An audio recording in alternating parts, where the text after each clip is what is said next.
And that's our question for this morning. Should we go ahead and give weapons to the Kurds? The Prime Minister says today that an humanitarian response to the advance of the Islamic State extremists in Iraq is not enough, and a firm security response is needed, including using what he describes as our military prowess. And he's writing in the Sunday Telegraph today, David Cameron warning if we do not act to stem the onslaught of this exceptionally dangerous terrorist movement, it'll only grow stronger and target us on the streets of Britain. Well, his comments come as the multinational relief operation battles to save more lives. Aid to refugees, some delivered by UK aircraft, is now getting through, but with hundreds of thousands still needing help, it's an uphill task. Supplies of food and water are desperately required, but what the people want too is security from attack and persecution. Reports that extremists massacred 80 Yazidi men in one village because they refused to convert to Islam has heightened that sense of fear.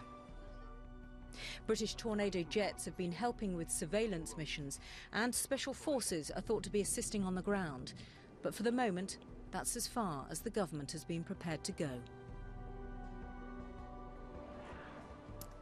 So, with the government now saying it will consider any requests from the Kurds for military hardware, that is our question. Is it right to arm the Kurds in Iraq?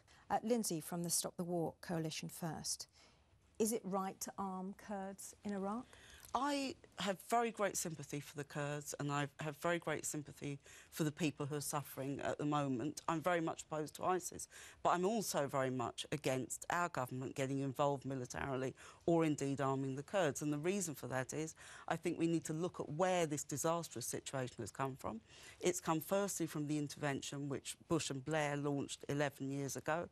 It's come also from the arming of ISIS, which has been going on in Syria for the last few years, which has involved Saudi Arabia, Qatar and Turkey opening the borders. So we need to look at what is really happening here and not just say we're going to have more military intervention. And we should also look at the way the Kurds have been treated. After all, the PKK, which is the largest Kurdish organisation, is still listed as a terrorist organisation in Britain and the EU. All right, well, let's take your first point, Tim, that point about intervention actually making the problem worse in the first place. So if we intervene again and give the Kurds weapons, that will just exacerbate the situation. Every single reason that Lindsay has given for not going in is a reason why I think we should go in. I'm generally against Britain involving itself in this way. I was against Syria. I was against Libya. I was against the original Iraq invasion. But it's precisely because I acknowledge that we've created such a mess in the past, I think we bear a moral responsibility to do something today.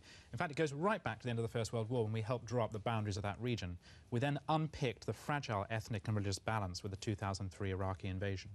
And now we've left a situation in which you have this extraordinary force, the Islamic State, which beheads people, which crucifies people. Its goal, like the Khmer Rouge or even the Nazi Party, is to actually genocidally exterminate its enemies. It poses a threat to the Kurds. It poses a threat to the refugees, Christian and Yazidi, who are fleeing it.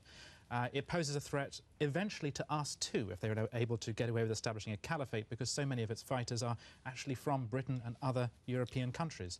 So precisely because we broke the egg such a long time ago, we now have a moral responsibility to help the Kurds simply survive. That's what this is about. The Kurds are not an aggressive party in this. They are simply struggling for survival. So if they ask for the arms, and if we think it's appropriate to do it, absolutely, let's do it. However, if they ask, we should give them the weapons. No, I don't think so. I think that it's quite... I think it's a very Orientalist attitude to believe that we can go in and solve. We haven't solved anything.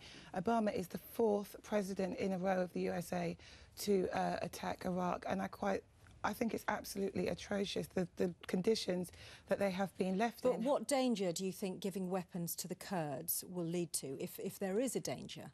Well, we can see how it's working with ISIS, because ISIS have been armed already. We created this problem. So, in other words, the weapons that went to Islamic State fighters are actually the very weapons that America gave to Iraq in the first place. And I'm all for the debate that Lindsay's talking about. Have that debate, have that discussion, but have action on the ground at the same time. Because people are dying today. Yes. Yeah, but George, this is exactly what was said 11 years ago. It's exactly what was said. We're not talking about boots on the ground. No, hold on a minute. It was exactly what was said in Libya 3 years ago where we bombed it. It was what was said last year in Syria. There's all these people wring their hands and say there's nothing we can... We must do something, we must do something. And everything we've done has made it worse. And we should remember where ISIS came from. ISIS didn't come from nowhere. It came from Western intervention. We'll be getting back to this in just a sec. That's well, the Saudis all right. did. I want to bring in the Kurdish voice here. Well, if I may refer to some of the discussion that you had before I joined you, really we're hearing arguments that apply to events 10 years ago. It's really time that people moved on. We are where we are today in Iraq. The war was right, the war was wrong. Look, people are dying today. ISIS is committing genocide today against Christians, against Yazidis, against Turkmen, against the Assyrians. And if we don't stop them, the rest of the community in the Middle East will be at risk as well. Britain has interests in Iraq, in the Middle East. If they're not stopped, they will come after you. They're at war with you already. If you don't realise that, you're not living in the real world. Bayan Rahman, thank you very much for joining us with that point. And I want to put that directly to you, Lindsay. You're living in the past talking about intervention. Not at all those years ago. There's genocide and it's happening right now. And if we don't do something about it, it's going to come to these shores But too. unless we understand that this was the cause of the worsening situation in the Middle East, we will never get anywhere in terms of looking at how we solve it. And when people say it's going to come to us too, you know, Albert Einstein said the definition of madness is that you keep doing the same thing over and over again, expecting to get different results. And I'm very, very sorry. I hate what is going on in Iraq at the moment, but many, many Kurds do not want American intervention. And in particular, the people who've been helping the Yazidis, particularly the PKK-allied people, do not want that kind, the airstrikes and all those kind of things. So let's actually look at this as a very complex situation. It's no good just having people on television screens saying we must intervene now, we have to do something now.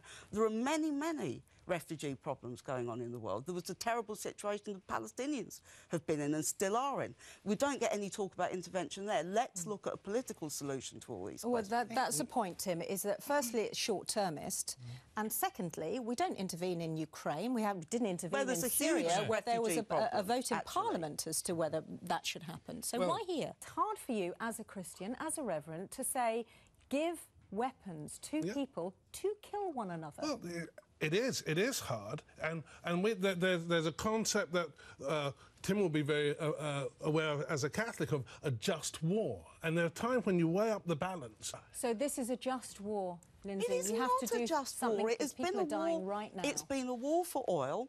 One of the major reasons they want to support the Kurds in northern Iraq is in Erbil and elsewhere. There's major oil fields. America which are has no interest in oil, by the way. It's fracking at the moment. It doesn't need the oil. Its oil prices are at the lowest point for about 10 years. There are huge American and Israeli interests about oil in Erbil. It's a very, very serious situation there. But let's just remember, 3 years ago, Libya was bombed. Arms were given to both sides. There's a civil war there now, which actually they had to evacuate British citizens on a Navy ship 2 weeks ago because the situation is so bad. This is what happens when you just say, let's give arms, let's do this, and let's do that. Right. It's absolutely destructive. And when people say, let's not discuss this, how irresponsible is that? That we've had these terrible wars for 13 years, they've all been disastrous, and you turn around and say, oh, let's just talk about now. It's completely irresponsible. All right, we're opening the discussion out to you now, and it'll be your verdict.